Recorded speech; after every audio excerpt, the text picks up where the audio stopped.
C'est par un vol régulier de UNAS atterri autour des 10 heures locales que Robert Remouyela Kintunka, ministre provincial de Finances, a foulé ce vendredi 22 mai les sols de l'aérodrome de Manono en compagnie de l'honorable député provincial grand chef Kayombo Kiamoussa-Lapierre qui vient encore une fois de retrouver la terre de ses ancêtres. Tout en respectant les règles d'hygiène et la distanciation sociale, le numéro 1 de la finance du Tanganyika a salué tour à tour la notabilité du territoire de Manono.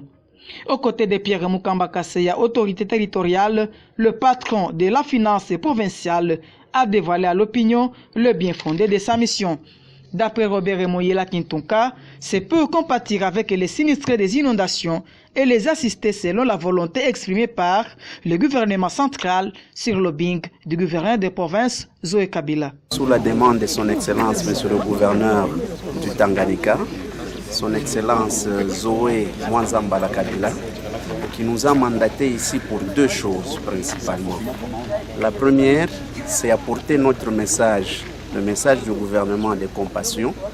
pour nos frères et sœurs qui ont été sinistrés aux dernières catastrophes causées par des inondations. La seconde, c'est vous donner le fruit de cette compassion, c'est-à-dire apporter réellement une assistance à nos frères et sœurs qui ont été sinistrés. Et c'est donc qui est venu du gouvernement central,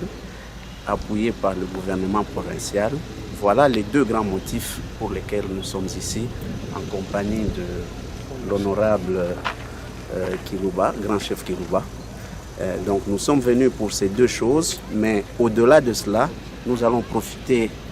le temps de notre séjour ici pour parler avec les différents services. Le ministre a, après une réunion tenue en dépit de cet après-midi au bureau de la société civile et forces vives de Manono, précisé que ces dons d'environ 82 tonnes de vivres en nature est destiné aux 3285 sinistrés déjà recensés. En plus, chaque ménage pourrait bénéficier une somme de 25 000 francs congolais, a-t-il ajouté. Selon la statistique territoriale, la sortie du fleuve Congo de son lit aurait causé un énorme dégât matériel dans le secteur Kamalondo, chez Frikiluba et secteur Louvois, et qu'à ce jour, plus de 3285 sinistrés vivent sans abri, raison pour laquelle le grand chef Kilouba s'est dit content de cette réalisation du gouvernement central en connivence avec l'exécutif provincial. Wa finance kuya kwetu kwa jina mianda ibiji mwanda mubajenji mwanda wa kuyuka ni kumona mema mwalobe jije kuno kwetu ne bantu bangi bakeli kujimisha bintu mo bakeli kuhona. C'est pourquoi gouvernement central et gouvernement provincial dit chapeauté na wenu mwana muswe jibwe Mwanzambala Kabila Zoe wetu tume na ministre provincial wa finance onda kuya kutala bana betu bana population yonso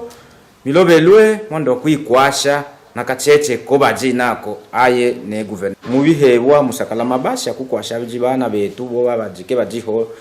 kwa kufyama juba parce que sakala ma phase peut-être ya bijenya ça tout kulondakana ne kamweno ka gouvernement central ne gouvernement provincial mo basakulangila bana betu me hano habiji basakuha abantu mabashi mondo akuifia juba nemvula. Même si l'enveloppe allouée au territoire de Manono n'est pas encore révélée à la presse, mais retenons ici que l'opération de l'assistance des sinistrés pourrait commencer dans les tout prochains jours, précise le même source.